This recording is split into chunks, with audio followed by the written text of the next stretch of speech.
Time sure flies when you're having fun. Oh, Paimon's exhausted. Guess it's about time to head back and get some rest.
Traveler! Morning, Paimon! Thought I'd come over and say hi, puffer, floaters, and all. Morning, Moalani. How are you so full of energy? Weren't you the one partying the hardest last night? That was last night. I got a good night's sleep, and now I'm good as new. Here, take this. It's your prize for completing the album. I picked yours up, too, to save you the trip. Wow! Thanks, Moalani. That was so nice. When it comes to helping people, a good guide always thinks one step ahead, right? Oh, and speaking of work, I guess our vacation's almost over, huh? Probably for the best. If I don't head back soon, I'm worried my little doggy won't even remember me. And after talking to the others, it seems like everyone is just about ready to get back. Some are missing their families. Others are going through dandelion wine withdrawal, I guess. Even Chaska seems to be feeling it. Not that she'd ever admit it, but I have noticed her gazing back towards the Flower Feather clan at night. But summer's not over yet, so I say, we squeeze a few more unforgettable moments into the time we've got left.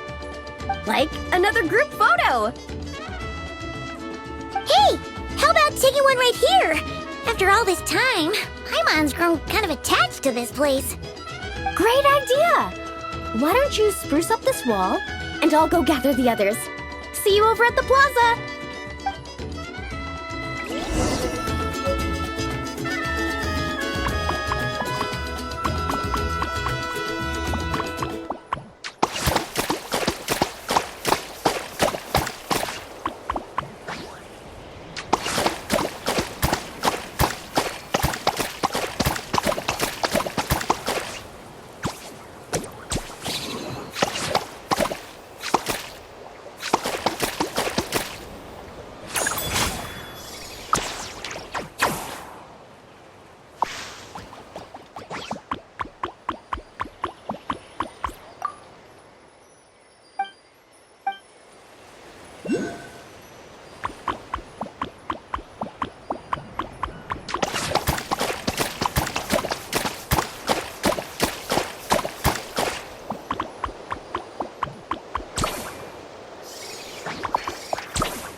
Over here! We're gonna take a picture together! Oh, not bad, not bad. You're all looking full of energy this morning. Not a trace of bedhead or dark circles in sight. Whoa. You even look out for stuff like that? Well, what kind of guide would I be if I didn't pay attention to the details? Yeah, and what kind of bard would I be if I didn't appreciate a good drink? What's that got to do with anything? Somehow, though, I know exactly what he means. Do you really think that? Or are you just playing along to keep tone-deaf Bard happy, too? I see no harm in a bit of nonsense. Here, put on this Asha headband. It's a souvenir from the rest of us.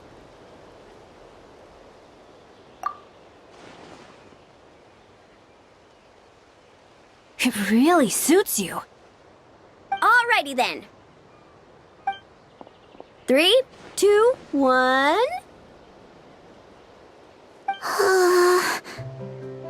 Paimon? Sorry. All that nonsense has got Paimon's head muddled. Her mind's gone completely blank. Don't want it all to end, huh?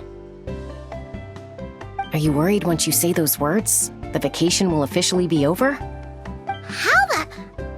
Paimon thought peacemakers couldn't read people's minds. Oh, Paimon. Don't worry, Paimon. Summer's sure to come again. Just like you said when you made that wish to the Pyro Archon. Even though we'll all be going our separate ways, as long as we cherish each other's friendship, I just know that our paths will cross again. Bennett's becoming quite the talker, huh, Professor Venti? Well, I wouldn't dare take credit for something like that. Your tone would suggest otherwise. Come on! Paimon was just starting to feel inspired! Why don't we just give it another try? Yeah, let's do it all together this time. Huh. What should we shout? Sounds good! 3, 2, 1... Lucky Star! So, what are your plans for the future, Bennett? If you're having trouble deciding, you can always park it in the People of the Springs for a bit. Or however long you want, really. Thanks for the kind offer, Moalani. I actually went to see the Pyro Archon to tell her how grateful I am for everything she's done for me. She told me that the domain we entered was an abyssal simulation of the Mare Javari. It was extremely unstable, and now it's completely gone. Later, when we got on to talking about my future, she said I was more than welcome to stay here in Natlan, but also that she would respect my decision, whatever it turned out to be. And after thinking it over, long and hard, I've decided to return to Mondstadt. You miss your dads, don't you? That's definitely part of it. I promised to tell them everything that happened on this adventure, and I can't go back on my word. But also, when I said goodbye to my mom and dad, I promised them I'd become the most legendary adventurer in all of Teyvat someday. And no adventurer should stay in one place for too long. Bennett. What if your luck starts going downhill again the moment you leave Natlan? It's fine. The warmth and kindness I've experienced on this adventure is enough to get me through all the challenges that lie ahead. As I attempt to shape my own fate, I want to take that same kindness and pass it forward. That's something I've always believed in. Hear, hear! To our leader! To our leader, Bennett! Cheers!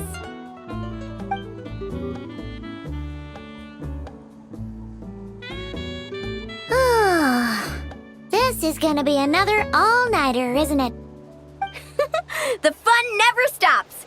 Who's up to perform next? Bennett's almost fallen asleep several times now. No. I can still keep going. Go get some rest now, guys. And seeing as you've still got the energy, I'll leave the cleanup to you, Mualani. Huh? Why me? Traveler, perhaps you could join me for a walk? I know a great spot.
You might be tone deaf, but you sure know how to sniff out a good view.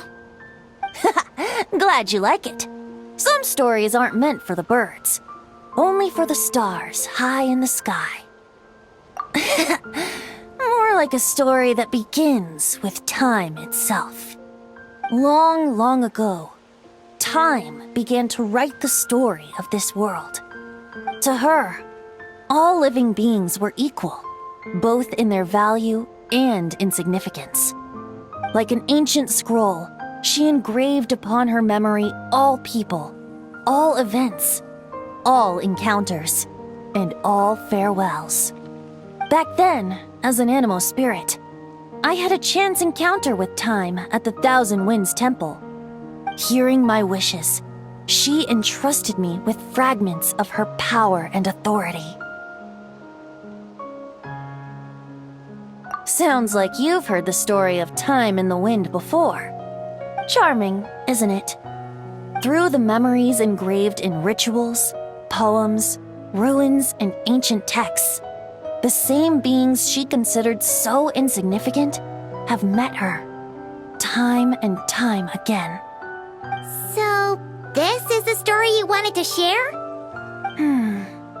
More like the prologue. The corruption of the Mare Javari is tied to time itself. To put it another way, it is a calamity present in every moment that will ever be. Unlike time herself, I have always cherished many wishes in my heart. 500 years ago, to prevent the corruption of the Mare Javari from spreading beyond Tenochtitlan, I blew it off the timeline, turning it into the Windless Land. Oops, seems like I may have confused you.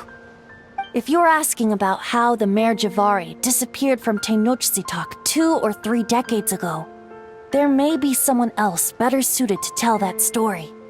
The Mare Javari has been the bearer of too many stories that weren't meant to be its own. I merely played a part in one of its chapters. And the choice I made 500 years ago came with a price. Some souls were unable to return to Mondstadt as a result, while others stayed to settle in this land, merging with the Monitu to become the Asha we see today.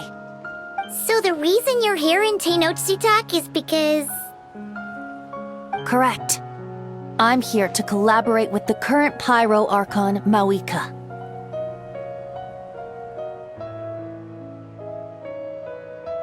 Correct again. The flame was our signal. Only by having Mawika open a rift between that space and the true Mare Javari could I sneak in and bring back all the souls who wish to return. As for my little trick of bringing back memories as well, it's not the first time I've pulled that off. Mawika also mentioned that you were planning to introduce us. Looks like I beat you to it, huh? I was glad to discover that she shares my love for fine wine and freedom. We got along great.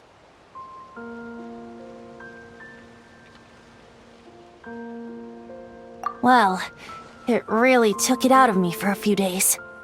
In fact, I still feel pretty dead on my feet even now. Oh, really? But thinking of all the Aether mead and dandelion wine still left to drink, I suppose I can hang in there a little longer. You don't look that tired to Paimon. So, don't think you can just pull out that little excuse and we'll suddenly foot all your bills. Oh, how you wound me, Paimon!